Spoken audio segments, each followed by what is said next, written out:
নমস্কাৰ, মই জ্যোতিষী অৰুণৰঞ্জন শৰ্মা জুলাই মাহৰ মাহিলী ৰাশিফললৈ স্বাগতম জনাইছোঁ।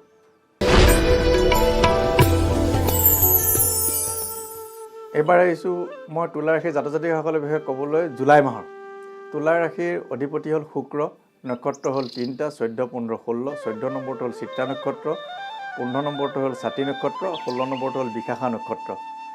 বিশেষকৈ 14 নম্বৰ নক্ষত্ৰ যিটো চিত্ৰা নক্ষত্ৰ সেইটো বেয়া, ফল মৰণং ৰসাতলত পৰিছে। গতিকে ৰসাতলত পৰিলে আমি উপযুক্ত তিথি বাৰ নক্ষত্ৰ চাই শস্যদান দিবলৈ কওঁ। শস্যদান বিশেষকৈ যিকোনো শস্য হ'ব পাৰে, ধান, মাহ, সৰিয়হ আদি কৰি। এতিয়া 15-16 নক্ষত্ৰটো খুবেই ভাল। গতিকে আমি তুলা ৰাশিৰ জাতক জাতিকাসকলৰ এভাৰেজ ভাল দেখিছোঁ। আৰু নক্ষত্ৰৰ যিটো অশুভ দোষ আছে সেইটো দান দক্ষিণা কৰিলে ভাল ফল লাভ কৰিবলৈ সক্ষম হ'ব। আৰু তুলা ৰাশিৰ জাতক জাতিকাসকলৰ বিশেষকৈ শনিৰ দৃষ্টি বৃষ ৰাশিৰ ঘৰত আছে, কন্যা ৰাশিৰ ঘৰত আছে, ধনু ৰাশিৰ ঘৰত আছে। বৃহস্পতিৰ দৃষ্টি তুলা ৰাশিৰ ঘৰত পৰিছে, ধনু ৰাশিৰ ঘৰত পৰিছে, কুম্ভ ৰাশিৰ ঘৰত পৰিছে। ৰাহুৰ দৃষ্টি মিথুন ৰাশিৰ ঘৰত আছে, তুলা ৰাশিৰ ঘৰত আছে, সিংহ ৰাশিৰ ঘৰত আছে আৰু মীন ৰাশিৰ ঘৰত আছে। মঙলৰ দৃষ্টি মিথুন, কন্যা, তুলা, কৰ্কট আৰু বৃশ্চিক ৰাশিৰ ঘৰত পৰিছে।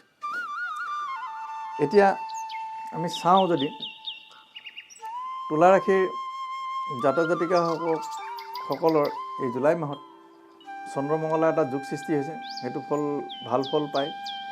আৰু মঙলে চন্দ্ৰক দৃষ্টি, চন্দ্ৰই মঙলক দৃষ্টি দি থকা হেতুকে গতিকে তেওঁলোকৰ কিছু ক্ষেত্ৰত ভাল ফল লাভ কৰিবলৈ সক্ষম হ'ব।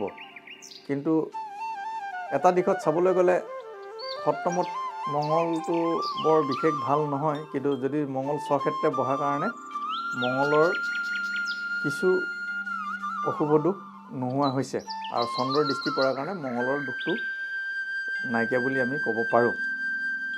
আৰু মঙলৰ ওপৰত বৃহস্পতিৰ কিছু আংশিক পৰিমাণে দৃষ্টি আছে। গতিকে মঙলৰ দোষটো কিছু খাম কাটিব। তাৰপিছত আমি এটা কথা চাওঁ, ৰাহু প্ৰতিভা স্থানত বহি তেওঁলোকৰ প্ৰতিভা কিছু ম্লান কৰিব পাৰে। গতিকে তেওঁলোকে উপযুক্ত বিধি বিধান সহকাৰে ৰাহুৰ দান দক্ষিণাখিনি শুভ তিথি বাৰ নক্ষত্ৰ চাই দান দক্ষিণাখিনি কৰি দিলে ভাল লাভ কৰিব। আৰু শনি যিহেতু মীন ৰাশিৰ ঘৰত আছে, ষষ্ঠত বহি আছে, গতিকে শত্ৰু নিস্তেজ হ'ব। শত্ৰুৱে তেওঁলোকক শত্ৰু হানি কৰিব নোৱাৰে, শত্ৰুৱে কোনো হানি কৰিব তেওঁলোকক নোৱাৰে।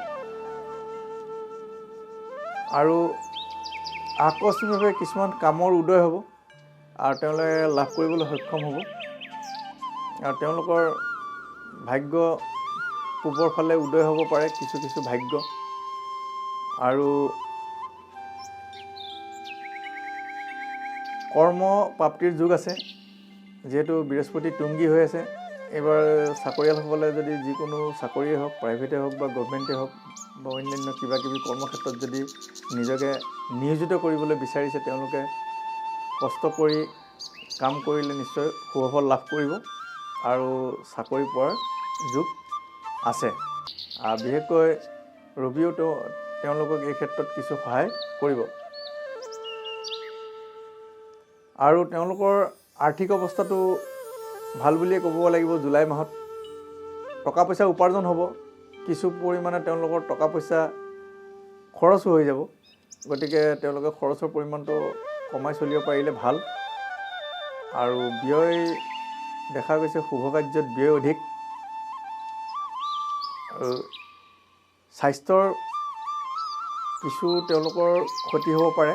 গতিকে স্বাস্থ্যজনিত কিছুমান অসুবিধা হ'লে তেওঁলোকে উপযুক্ত প্ৰতিকাৰ কৰিলে ভাল ফল লাভ কৰিব। আৰু বিশেষকৈ মঙলৰ প্ৰতিকাৰটো তেওঁলোকে মঙলবাৰ এটাত কৰি দিব পাৰিলে ভাল। মঙলৰ কাৰণে বিশেষ প্ৰতিকাৰ আছে। আমি যদি মঙলৰ প্ৰতিকাৰ দিবলৈ চাওঁ, পেছাগত ভিক্ষাৰীক ভোজন কৰোৱাব পাৰে। নহ'লে মঙলবাৰ এটাত 9টাৰ পৰা 12টালৈ ৰাতিপুৱা মঙলবাৰত উপযুক্ত নক্ষত্ৰ বিচাৰ কৰি ৰঙা চন্দন, ৰঙা তেল, মচুৰ দালি আৰু ৰঙা বস্ত্ৰ গ্ৰহ বিপ্ৰ বা দান লোৱা ব্যক্তিক ভোজনীসহ সংকল্প কৰি দান দিব পাৰিলে ভাল ফল লাভ কৰিব। আৰু তাৰ লগতে তুলা ৰাশিৰ জাতক জাতিকাসকলৰ জুলাই মাহত উল্লেখযোগ্য কিছুমান দিন আছে। এই দিনসমূহ মই ক'বলৈ ওলাইছোঁ। মঙলবাৰ 14 জুলাই 29 আহাৰ অমাৱস্যা তিথি, এই তিথি পালন কৰিব পাৰে। বৃহস্পতিবাৰে 16 জুলাই 31 আহাৰ শ্ৰী শ্ৰী জগন্নাথ দেৱৰ ৰথযাত্ৰা আছে, ইয়াত অংশগ্ৰহণ কৰিব পাৰে। বুধবাৰ 29 জুলাই 12 শাওণ গুৰু পূৰ্ণিমা আছে, এইটো তিথি পালন কৰিব পাৰে।